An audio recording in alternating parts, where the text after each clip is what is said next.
আমরা ঘুরতে ঘুরতে চলে গেছিলাম পাটুলি হাইল্যান্ড পার্কে। জায়গাটা এত সুন্দর, তোমাদের সাথে শেয়ার না করেই পারলাম না। আমি এর আগেও তোমাদের সাথে এখানকার ভিডিও ফটো শেয়ার করেছি। এই পার্কটা আমাদের ফ্ল্যাটের খুব কাছেই, তাই বারবার চলে যাই এই জায়গায়। তোমরা কলকাতার মধ্যে যারা থাকো তারা এখানে কে কে ঘুরতে এসেছো আমাকে কমেন্ট করে জানিও। দারুণ সাজানো এই পার্কের শোভা বৃদ্ধি করেছে সবুজ গাছপালা ও বিভিন্ন মূর্তি। তার মধ্যে মা দুর্গার মূর্তি ও দক্ষিণেশ্বরের আদলে মন্দির ও মা কালীর মূর্তিটি বেশ দৃষ্টি আকর্ষণ করে। এই পার্কের শোভা বাড়ানোর জন্য বিভিন্ন মূর্তি স্থাপিত আছে। বেশ খানিকক্ষণ এখানে আমরা ঘোরাফেরা করলাম, ফটো ভিডিও শ্যুট করলাম। এত সুন্দর জায়গা, একটু ফটো না তুললে হয় বলো? আর আমাদের তো রোজ কত কত ফটো আপলোড করতে হয়। এখানে দেখো মূর্তিগুলো একটু তোমাদের দেখায়। এখানে স্বামী বিবেকানন্দজি রয়েছেন। পেছনের ব্যাকগ্রাউন্ডটা দেখো, অসাধারণ সুন্দর।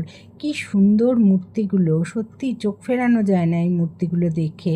এখন আমি আগেও এসেছি, কিন্তু এখন একটু বেশি ভালো লাগলো। হয়তো বৃষ্টির সময় সবুজে সবুজ প্রকৃতি, এটা আরও সুন্দর হয়ে উঠেছে, তাই আরও বেশি ভালো লাগছে দেখতে। আর এখানে আছেন বিশ্বকবি রবীন্দ্রনাথ ঠাকুর দাঁড়িয়ে আছেন। যাই হোক, দেখো কত মানুষ এখানে ঘুরতে আসে। আর বিকেলবেলাতে প্রচুর ভিড় হয় এখানে। সন্ধে 8টা-9টা পর্যন্ত এখানে কিন্তু মানুষ ঘোরাফেরা করে। আমার ভালোবাসার শহর কলকাতা, সত্যিই ভালোবাসার শহর।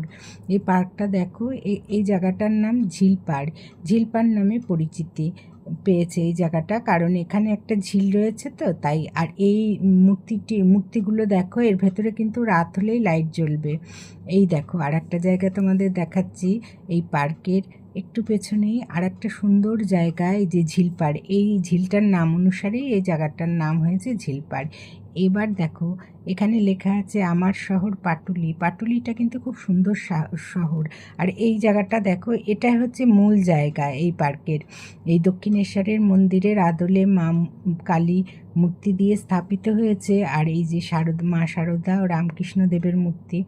তারপর অনেকক্ষণ ঘোরাঘুরির পর আমরা চলে গেলাম একটু গলা ভেজাতে খেয়ে নিচ্ছি দই লস্যি।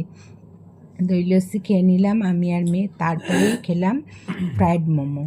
ফ্রায়েড মোমোটাও খেতে বেশ ভালো লেগেছে, কিন্তু এত গরম যে মুখটাই পুড়ে গেছে, জানো, মুখের ভেতরটা একটু ছালছাল উঠে গিয়েছে এই মোমো খেতে গিয়ে।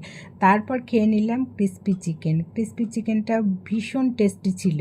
আমার তো ভীষণ ভালো লেগেছে। এতগুলো খাবার কিন্তু আমি একা খাইনি, আমার সাথে কিন্তু আমার মেয়েও ছিল, সেও কিন্তু খেয়েছে। আমরা ভাগ করেই খেয়েছি মা মেয়ে।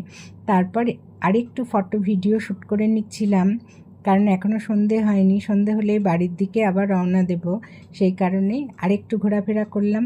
তোমরা আমার ফটো ভিডিওগুলোতে অনেক অনেক ভালোবাসা দাও, তোমাদের অনেক অনেক ধন্যবাদ। আর ফেসবুক হচ্ছে ভালোবাসার জায়গা, এখানে ভালোবাসা দিলেই ভালোবাসা পাওয়া যায়। তাই আমিও চাই তোমরাও আমাকে ভালোবাসা দাও, আমিও তোমাদের ভালোবাসায় ভরিয়ে দেবো। যাই হোক, আজ একটু ব্যস্ত ছিলাম বলে অনেকের পরিবারে যেতে পারিনি। আজ তাহলে আসি বন্ধুরা, টাটা।